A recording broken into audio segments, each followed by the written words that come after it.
And now we've come to that place where we'll learn about irregular verbs. We'll start with three irregular verbs: kokende, to go; koya, to come; and kolia, to eat. Let's start with kokende. To conjugate kokende, for the present tense, drop the ko at the beginning as usual. But in this case, you also need to drop a few more letters.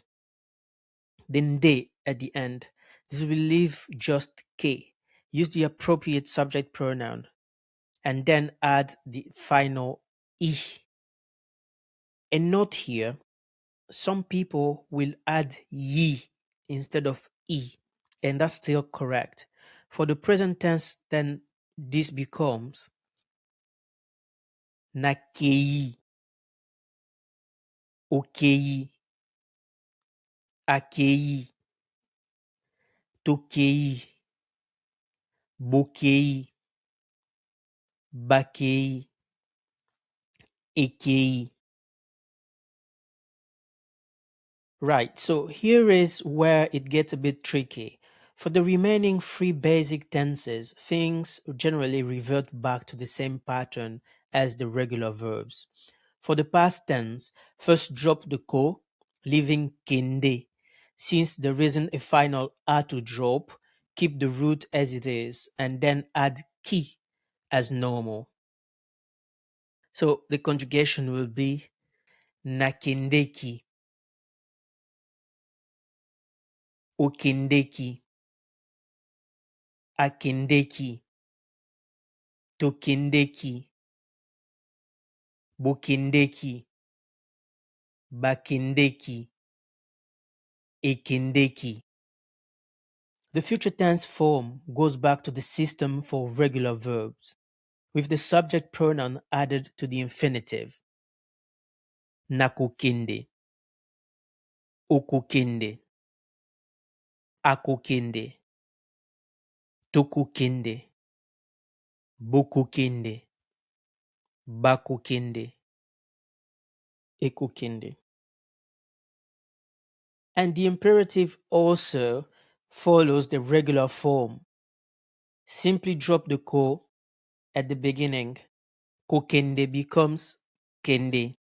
The next irregular verb you'll need to know is koya, to come. This is where it gets really interesting.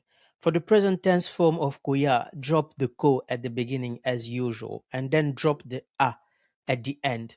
This leaves you with just y, which isn't much, I know. Add the appropriate subject pronoun na, o, a, e, bo, ba at the beginning as usual.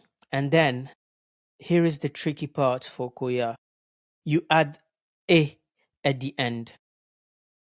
So to conjugate koya in the present tense, you have naye, oye, aye, toye, boye, baye, eye. For the past tense, follow the regular approach, dropping the ko as usual, leaving the root of ya. Now add the appropriate subject pronoun and ki at the end. So the conjugation of koya in the simple past tense is nayaki, oyaki, ayaki, toyaki, boyaki, bayaki, eyaki. For the future tense, simply add the appropriate subject pronoun to the infinitive. Nakoya, okoya, akoya, tokoya, bokoya, bakoya, ekoya. Unlike every other verb, koya receives an ending ka that sets it apart. So the imperative form of koya is yaka. Finally, the third irregular verb that you need to know is kulia. And again, the biggest part of irregular bit occurs in the ending of the present tense. To conjugate present tense form of kulia, drop the ko at the beginning as usual. Next, drop the ear at the end. This leaves a solitary L.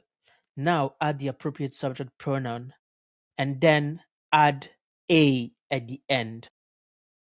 So the present tense form of kulia becomes, for the first person, nalei, tolei, olei, bolei, alei, balei, elei. But you'll encounter in Kinshasa people, instead of saying nalei, they will say nalie. Both forms are still correct. You can use nalei or nalie. Still is the verb kolia. That's it for kolia. All three of the other basic tense forms of kolia revert back to the regular verb system. For the past tense, drop the ko, leaving lia, add the key sound at the end. So the past tense of kolia is naliaki, oliaki, aliaki, toliaki, boliaki, baliaki, eliaki. For the future, add the appropriate subject pronoun to the infinitive. Nakulia, okulia, akulia, ekulia, tokulia, bokulia, bakulia. And for the imperative, drop the ko as usual. Lia. Thank you for watching this lesson, and I'll see you in the next one.